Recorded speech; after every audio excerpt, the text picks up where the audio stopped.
Então, galera, nessa aula agora estarei resolvendo os exercícios do PET com vocês. Então, sem enrolação, bora lá. No exercício 1 fala o seguinte: quando se aquece uma solução de água e cloreto de sódio, observe-se que o ponto de ebulição se eleva à medida que a mistura é aquecida. Esta elevação da temperatura de ebulição deve-se: letra A diminuição da energia cinética das moléculas? Não, pessoal, nós não vimos energia cinética em propriedades coligativas, certo? Então, não. Letra B, ao aumento da energia cinética das partículas do NaCl? Também não, pessoal, nós não estudamos energia cinética ainda, tá joia? Então, não. Letra C, ao aumento da concentração do soluto na solução? Vamos ver. Então, a gente tem lá a nossa solução, certo? Vou representar aqui. A solução nossa é constituída de solvente, certo? E soluto, certo? Então a gente aquece essa solução. A gente quis criar um fogo. A gente vai aquecer essa solução, certo? Parte das partículas do solvente, ela entra para o estado de vapor, mesmo não estando, por exemplo, a temperatura da água entra em ebulição a 100 graus Celsius, certo? Suponhamos que o nosso soluto seja água. Então, a 100 graus Celsius, a partir de 100 graus Celsius, na verdade, parte do solvente já começa a entrar em estado de vapor, certo? Vamos representar melhor isso. Então, parte do solvente entra em estado de vapor, certo? E o que vai acontecer com o volume da solução? Vai diminuir. Não vai diminuir, galera? Se está entrando em estado de vapor, vai ter diminuição do volume. Vocês lembram da fórmula de concentração? Como é que é? A fórmula de concentração é o número de mols sobre o volume, certo? Vamos analisar o que está acontecendo com concentração e volume. Se o volume está diminuindo porque parte do solvente está entrando no estado de vapor, então há uma diminuição do volume da solução, certo?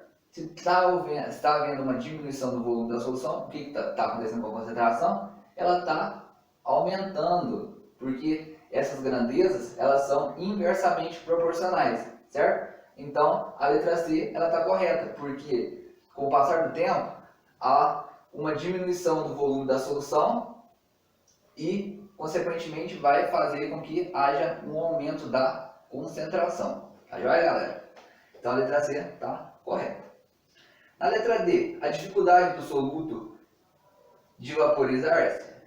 Não, galera. A elevação da temperatura de ebulição não se deve à dificuldade do soluto se vaporizar, porque a gente está analisando a solução, não apenas o soluto, beleza? E na letra E fala de energia cinética de novo. Nós não vimos energia cinética, então a letra E também está incorreta. Então a única alternativa correta é a alternativa C, tá joia? Bora para a próxima questão então. Então, atividade 2. Na atividade 2 fala o seguinte: na ebulição, a pressão de vapor de uma solução aquosa 0,5 mol por litro de glicose é. Aí deu um monte de solução para a gente comparar. Primeira coisa que nós vamos fazer é achar a concentração de partículas na solução de glicose 0,05 mol por litro. Como que eu vou fazer isso?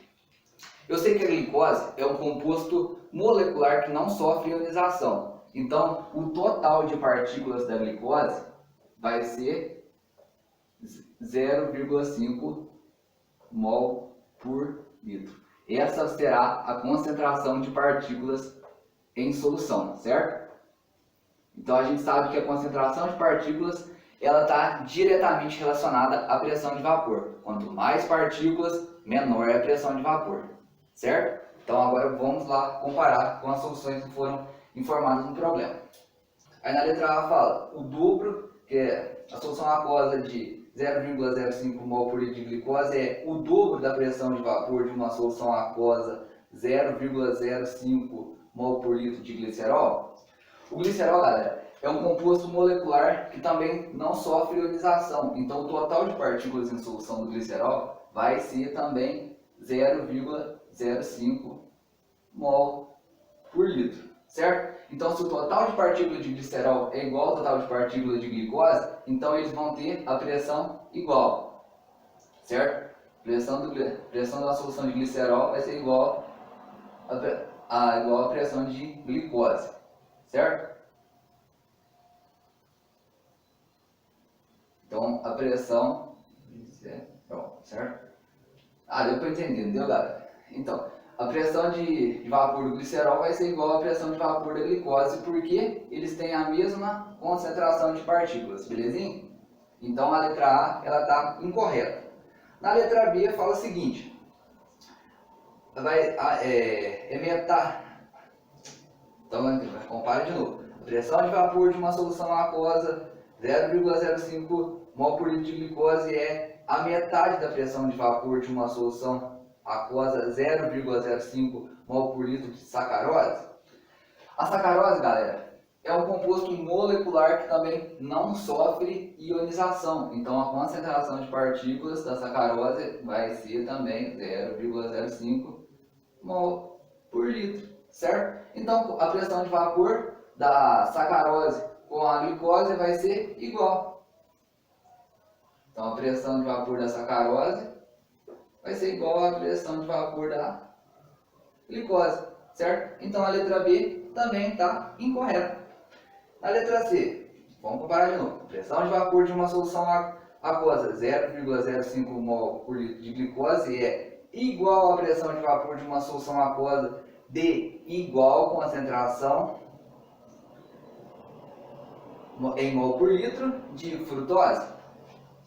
Então, a concentração de frutose vai ser 0,5 mol por litro também, que é igual à concentração de glicose formada inicialmente, certo? A glicose é um composto molecular que não sofre ionização. Então, o total de partículas vai ser 0,5 mol por litro, certo? Então, se é igual a concentração de partículas em solução igual à glicose falada inicialmente, então, como que vai ser a pressão? Pressão de vapor? A pressão de vapor das duas vai ser igual. Então, a pressão de vapor da frutose é igual à pressão de vapor da glicose. Então, a alternativa C, ela está correta. Certo, pessoal? Vamos ver as outras, se tem mais alguma correta? Provavelmente não vai ter, mas vamos conferir. Na letra C fala, comparar de novo, a pressão de vapor de uma solução aquosa 0,05 mol por litro de glicose é a metade da pressão de vapor de uma solução aquosa 0,10 mol por litro de glicose. Então, a gente sabe que a glicose é um composto molecular que não sofre ionização. Então, a concentração de partículas vai ser 0,10 mol por litro. Certo? Então, a gente tem que comparar essa concentração de partículas com a concentração de partículas de glicose fornecida inicialmente. Qual vai ter maior pressão? Essa ou essa? Claramente vai ser a glicose inicial, certo, galera? Porque ela tem a maior temperatura, a maior concentração de partículas, certo? Menor concentração de partículas, porque quanto menor a concentração de partículas, maior vai ser a pressão de vapor. E se for maior a concentração de partículas, menor é a pressão de vapor. Beleza? Então, essa solução de glicose 0,10 mol por litro vai ter o dobro da concentração de partículas do que glicose falada inicialmente, certo? Então, a pressão de vapor dessa solução vai ser a metade da pressão de vapor daquela solução, certo? Então, dessa glicose 0,10 mol por litro, a pressão de vapor dela é a metade, certo? Do que da outra glicose. Só que no problema falou o contrário, você tem que prestar atenção, ó. Porque fala aqui, na pressão de vapor de uma solução aquosa 0,05 mol por litro de glicose, é a metade da pressão de vapor dessa solução? Não, é essa solução aqui que tem a metade da pressão de vapor da glicose falada inicialmente, beleza? Então a letra C, ela está incorreta, belezinha? Por fim, a letra E fala que, vamos lá conferir, comparar de novo, a pressão de vapor de uma solução aquosa 0,05 mol por litro de glicose é igual à pressão de vapor de uma solução aquosa de igual concentração em mol por litro de sal de cozinha, NaCl. Então a gente sabe que o NaCl em solução aquosa, ele forma o quê? Ele forma Na mais Cl-, certo? Então se a concentração do NaCl for 0,5 mol por litro, como foi falado, então ele vai produzir 0,05 mol por litro de Na mais 0,5 mol por litro de Cl-, certo? Qual vai ser a concentração total de partículas em solução? Você vai somar. Então vai dar 0,05 mais 0,05 vai dar 0,1 mol por litro, certo? Então a pressão de vapor da solução de NaCl vai ser igual à pressão de vapor da glicose fornecida inicialmente? Não, galera. Ó, a quantidade de partículas, total de partículas em solução, são diferentes. Então, se o total de partículas em solução é diferente, a pressão de vapor ela é diferente, tá certo? Então, a letra E também está incorreta. Então, a única alternativa correta é a alternativa C mesmo, tá joia? Beleza? Bora para a próxima questão, então. Atividade 3. Na atividade 3 fala o seguinte: dois recipientes iguais contêm líquidos em contínua ebulição. O recipiente 1 contém água pura e o recipiente 2 tem água do mar. O gráfico que melhor representa a variação das temperaturas no líquido em função do tempo é... Então, o tracinho 1 em vermelho quer dizer água pura. Então, água pura é o quê? É um líquido puro, certo? Então, beleza. E a água do mar é uma solução, né, pessoal? É formada por água mais cloreto de sódio. Então, é uma solução. A gente sabe o quê? A gente sabe que a temperatura de ebulição da água é quanto? 100 graus Celsius. Certo? 100 graus Celsius. E a temperatura de ebulição da água do mar? Nós não sabemos, mas a gente sabe que ela é maior que 100 graus Celsius. Certo? É maior que 100 graus Celsius. Certo? Para água pura, pessoal, qual vai ser o comportamento da temperatura de ebulição? Ela vai ser constante ou vai aumentar? Vai ser constante, né, pessoal? A temperatura de ebulição da água vai ser sempre 100 graus Celsius. Então, a água vai estar sempre entrando em ebulição a 100 graus. E não por exemplo, a 101 graus Celsius, toda a água ela já foi evaporada, certo? Então, ela é constante ao longo do tempo, certo? Então, vamos analisar em qual dos gráficos tem isso. A água pura, representada em vermelho, constante ao longo do tempo. No gráfico 1 tem, no gráfico 2 não tem, pessoal. Ó, não está constante com o tempo, então o gráfico 2 está incorreto. Qual outro gráfico tem inconstância? Nenhum mais. Todos os outros, a temperatura de ebulição da água está constante ao longo do tempo. Então, beleza. Então a gente sabe que a temperatura de ebulição da água pura ela é menor do que da água do mar, certo? Vamos observar qual gráfico que está falando isso. Então a temperatura de ebulição da água tem que ser maior que a água do mar, certo? Não, da água do mar tem que ser maior que a água pura, beleza?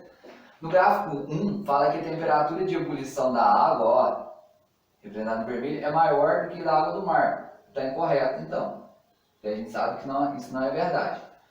No gráfico da letra C, ó pessoal, mostra a temperatura de ebulição da água constante em um dado intervalo de tempo, belezinha, certinho. E mostra a água do mar, temperatura de ebulição da água do mar aumentando ao longo do tempo. Isso é verdade, pessoal. E a temperatura de ebulição da água do mar está representada maior do que a temperatura de ebulição da água pura. Então esse gráfico aqui está correto, certo, pessoal? Sempre a temperatura de ebulição da água do mar vai ser maior do que a água pura. E a temperatura de ebulição da água está constante ao longo do tempo. Então esse gráfico aqui está certinho. Vamos observar esse gráfico aqui, na letra D. Ó, pessoal, ele mostra que a temperatura de ebulição da água do mar é constante ao longo do tempo. Isso não é verdade, pessoal. Ela aumenta com o passar do tempo. Então isso aqui tá incorreto. O gráfico tinha que ser assim, certo? E na letra E? Na letra E mostra que em um ponto a temperatura de ebulição da água do mar ela é menor do que a temperatura de ebulição da água. Isso é mentira, pessoal. Em nenhum ponto, em nenhum momento a água do mar tem um ponto de ebulição menor do que água pura. Então esse gráfico aqui ele está incorreto também. Então a única alternativa certa é a alternativa C. Tá joia? Bora para a próxima questão então. Atividade 4. Na atividade 4 fala o seguinte: foi observado que o cozimento de meio quilo de batatas em 1 litro de água é mais rápido se adicionarmos 200 gramas de água, 200 gramas de sal à água do cozimento. Considere as seguintes explicações para o fato. A primeira explicação fala o seguinte: a adição de sal provoca o aumento da temperatura de ebulição da água? Verdade, galera. A gente viu isso, que a adição de um soluto não volátil provoca um aumento da temperatura de ebulição, certo? Então a alternativa 1 ela é verdadeira. Vamos ver as outras alternativas? Alternativa 2. A adição de sal provoca um aumento da pressão de vapor? A gente viu isso lá em ebullioscopia. A gente viu que isso é incorreto. A adição de um soluto não volátil, ela faz com que diminua a pressão de vapor. Então a alternativa 2, a proposição 2 está incorreta. Beleza? E a proposição 3. O sal adicionado não altera a temperatura de ebulição da água? A gente viu em ebullioscopia que a adição de sal provoca um aumento da temperatura de ebulição. Então a alternativa 3 está incorreta. Certo? Então qual letra aqui é correta? É apenas a alternativa, a explicação 1, que corresponde à letra A. Certo, pessoal? Só a alternativa A está correta. Beleza? Bora para a próxima questão então. Atividade 5. Na atividade 5 fala: apresenta maior ponto de ebulição ao nível do mar a solução. Aí deu essas soluções aqui, certo? Como que eu vou saber qual que é o maior ponto de ebulição? Vai ser aquela solução que tiver a maior concentração de partículas, certo? Quanto mais partículas, maior será o ponto de ebulição. Tá joia, pessoal? Então eu vou precisar ver como essas soluções, como esses compostos aqui estão em solução, tá joia? Para a gente ver o total de partículas. Então a gente sabe que a glicose é um composto molecular que não sofre ionização, certo? Então o total de partículas em solução de glicose vai ser quanto? 0,1 mol por litro, certo? Esse vai ser o total de partículas em solução. E da outra glicose 0,5 mol por litro vai ser a mesma coisa, o total de partículas vai ser 0,5 mol por litro, porque a glicose não sofre ionização, certo? Total de partículas. Essa letra T eu sempre utilizo para representar total, tá, galera? Eu acho que vocês já perceberam. Então, na letra C fala 1 mol por litro de sacarose. Então, o total de partículas também vai ser 1 mol por litro. Por quê? Porque a sacarose é um composto molecular que não sofre ionização. Tranquilo, galera? Depois, a ureia. A ureia também é um composto molecular que não sofre ionização. Então, o total de partículas em solução vai ser 1,5 mol por litro. Aí no exercício de vocês, pessoal, tá falando, tem 1,5 m, significa 1,5 molar. Mas quando vocês escrevem, se vocês estiverem escrevendo no caderno, escreve mol por litro. Molar é um termo muito antigo, que o PAC já aboliu, tá joia? Então, voltando. Então, o total de partículas vai ser 1,5 mol por litro de ureia, certo? Porque ela não sofre ionização. E por último, a gente tem uma solução de NaCl que tem concentração 1,5 mol por litro. A gente sabe que o NaCl em solução, ele se ioniza, na verdade se dissocia, formando Na+, mais Cl-, certo? Observe que a proporção de NaCl para Na+, e Cl- é 1 para 1, certo? 1 para 1 para 1. Então a gente tem uma molécula de NaCl formando um íon de Na+, mais um íon de Cl-, certo? Então, 1,5 mol por litro de NaCl vai formar 1,5 mol por litro de Na+, mais 1,5 mol por litro de Cl-, certo? E como que eu vou achar o total de partículas? Eu vou somar 1,5 mais 1,5 dá quanto? Dá 3. 3 o quê? 3 mol por litro. Essa vai ser a quantidade de partículas que vai ter em solução, certo? Então agora a gente já consegue determinar qual dessas soluções vai ter a maior temperatura de ebulição, que vai ser aquela que vai ter a maior concentração de partículas. E qual dessas soluções tem a maior concentração de partículas? É a letra E, certo, pessoal? Que tem a concentração de partículas igual a 3 mol por litro, certo? Então essa solução aqui vai ter a maior temperatura de ebulição. Tá joia, galera? Entenderam? Se ficou alguma dúvida, me manda mensagem no WhatsApp, tira sua dúvida. Até a próxima aula então e valeu!